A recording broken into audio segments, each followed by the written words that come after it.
এই জন্য আমরা মুসলমান। আর মুসলমানদেরকে আল্লাহ তাআলা স্পষ্টভাবে বলে দিয়েছেন, উদখুলু ফিস সিলমি কাফা। আংশিক ইসলাম মানলে হবে না, আংশিক ইসলামে বিশ্বাস করলে হবে না, আংশিক ইসলাম প্রতিষ্ঠা করলে হবে না। পূর্ণাঙ্গ ইসলামে বিশ্বাস করতে হবে, পূর্ণাঙ্গ ইসলামে আমল করতে হবে, প্র্যাকটিস করতে হবে এবং পূর্ণাঙ্গ ইসলাম প্রতিষ্ঠার জন্য আল্লাহর দেওয়া জান মাল ব্যয় করে সর্বোচ্চ চেষ্টা করতে হবে।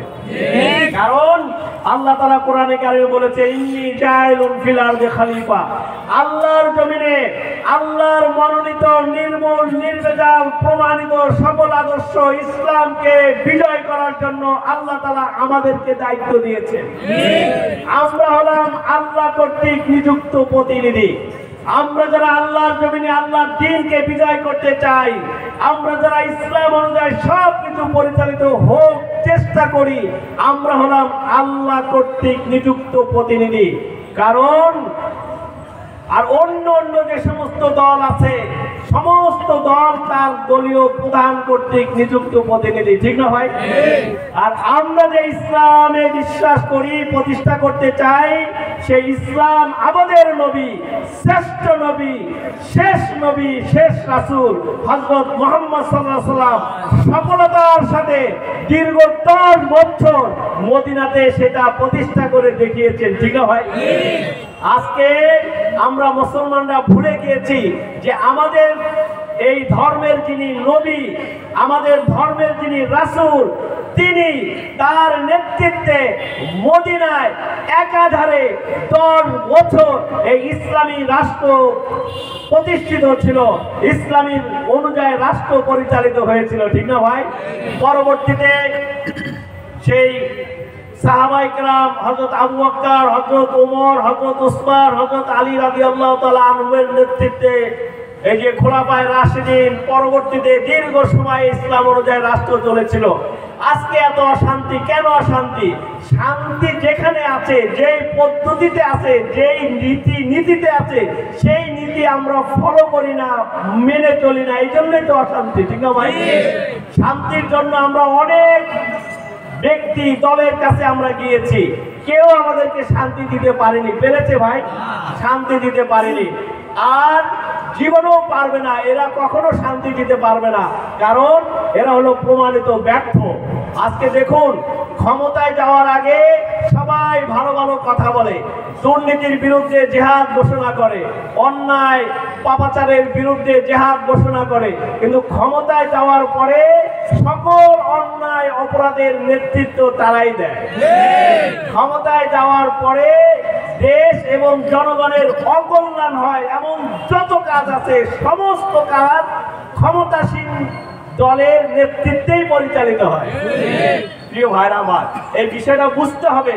কারণ আমরা যারা পীর সাহেব চরমনার নেতৃত্বে ইসলামী আন্দোলনের সাথে সম্পৃক্ত রয়েছি, আমরা হলাম এদেশের শ্রেষ্ঠ নাগরিক। কারণ এই দেশ এবং দেশের মানুষের অকল্যাণ হয় এমন কোন কর্মকাণ্ডের সাথে আমাদের কোন নেতা কর্মী, কোন সদস্য সম্পৃক্ত নয়, বরঞ্চ মানুষ এবং দেশের কল্যাণ হয় এই সমস্ত কাজ আমরা এখানে চালু করার জন্য, প্রতিষ্ঠা করার জন্য সর্বোচ্চ চেষ্টা করি। এই জন্য প্রিয় ভাইরা আমার, এই বাহারবাগ এলাকা আপনারা যারা সার্বিক সহযোগিতা করে এই বাজার কমিটি, এলাকার গণ্যমান্য মাদ্রাসা কমিটি সবাই মিলে আজকে আমরা এই আয়োজন করেছি। এই আয়োজনে আপনারা যেভাবে সহযোগিতা করেছেন, আমাদের শায়েখ আমাদের মাঝে এসেছে, অল্প সময়ের মধ্যে উনি আমাদের এখানে আলোচনা করবেন। আমরা যারা এখনো বাজারে আছি আমরা দ্রুত সবাই চলে আসি, এটা একটা শুকরিয়ার বিষয়। এত লোকালে ওনাদের আসার সেভাবে সুযোগ হয় না। আপনাদের আন্তরিকতা, আপনাদের সহযোগিতার কারণেই আজকে শায়েখ এখানে এসেছেন। সুতরাং আমরা গুরুত্ব সহকারে ওনার আলোচনা শুনবো এবং আমাদের জিন্দেগি কিভাবে পরিচালিত করব, সমাজ রাষ্ট্র কিভাবে পরিচালিত হবে, আজকে আমরা এখান থেকে সিদ্ধান্ত নিয়ে যাব। প্রিয় ভাইরা আমার, 54 বছর দেশ স্বাধীন হয়েছে, অনেক দল অনেক নেতা এই দেশ শাসন করেছে, কিন্তু ইসলামের আলোকে ইসলামী নেতৃত্বে কখনো এই দেশ শাসন হয়নি। অথচ এই দেশের 92% মুসলমান, ঠিক না ভাই? আমরা মুসলমানরা যদি সিদ্ধান্ত নিতে পারি যে এই 93% মুসলিম অধ্যুষিত বাংলাদেশে ইসলামের আলোকে সবকিছু পরিচালিত হবে, তাহলে কেউ আমাদেরকে ঠেকিয়ে রাখতে পারবে ভাই? পারবে কি? আমরা কি সেই সিদ্ধান্ত নিতে পারবো ইনশাআল্লাহ? নারায়ে তাকবীর, নারায়ে তাকবীর। প্রিয় ভাই আমার, আজকে আপনারা দেখেছেন ফিলিস্তিনে কিভাবে মুসলিমদেরকে, নারী, শিশু, অসহায় মানুষদেরকে কিভাবে নির্মমভাবে হত্যা করছে ইহুদি, নাসারা এবং সমস্ত কুফরি শক্তি মিলে কিভাবে সেখানে হত্যাযজ্ঞ চালাচ্ছে। এই যে আমাদের পার্শ্ববর্তী রাষ্ট্র ইন্ডিয়া, সেখানে দেখেন মুসলিমদের উপরে কিভাবে নির্যাতন চালাচ্ছে, সম্পূর্ণ অন্যায়ভাবে বেআইনিভাবে আজকে মুসলমানদের সম্পদ কেড়ে নিচ্ছে, মুসলমানদের বাড়িঘর জ্বালিয়ে দিচ্ছে, মুসলমানদের উপরে কিভাবে নির্যাতন চালাচ্ছে।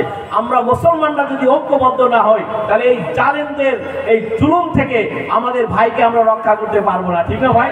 আমরা যদি শক্তিশালী হতে পারি, আমরা যদি ইসলামের আলোকে রাষ্ট্র পরিচালনা করতে পারি, তাহলে কেউ আমাদের দিকে চোখ রাঙিয়ে কথা বলতে পারবে না। প্রিয় ভাইরা আমার, আপনারা দেখেছেন এই যে দেশের যে সার্বিক যে অবস্থা, কয়েকদিন আগে পত্রিকায় একটা রিপোর্ট এসেছে, দুর্নীতির দুষ্ট চক্র দেশকে গ্রাস করে ফেলেছে। দুর্নীতি, চুরি, ডাকাতি, এই যে লুণ্ঠন, বিদেশে টাকা পাচার, এগুলো বলে শেষ করা যাবে না। সর্বশেষ আমি যে কথাটা বলছি, সত্যিকার অর্থে যদি আমরা দেশকে ভালোবাসি, সত্যিকার অর্থে যদি আমরা মানুষের কল্যাণ, দেশের কল্যাণ নিশ্চিত করতে চাই এবং দুনিয়ায় শান্তি, পরকালে মুক্তি নিশ্চিত করতে চাই, তাহলে ইসলামের কোনো বিকল্প নাই। আছে নাকি ভাই? সুতরাং আসুন, আমি মুসলমান, ইসলাম শ্রেষ্ঠ, ইসলাম নির্ভুল, ইসলাম প্রমাণিত সকল আদর্শ। সুতরাং একজন মুসলিম হিসাবে আমার সকল কর্মকাণ্ড ইসলামের আলোকেই হবে, এই সিদ্ধান্ত নিয়ে আল্লাহ তাআলা আমাদের এখান থেকে আজকে যাওয়ার তৌফিক দান করুক। আপনারা যারা এসেছেন, আপনারা যারা বিভিন্নভাবে সহযোগিতা করেছেন, সবাইকে আন্তরিক অভিনন্দন এবং মোবারকবাদ জানিয়ে আমার সংক্ষিপ্ত বক্তব্য এখানে শেষ করছি। আসসালামু আলাইকুম। লা ইলাহা ইল্লাল্লাহ।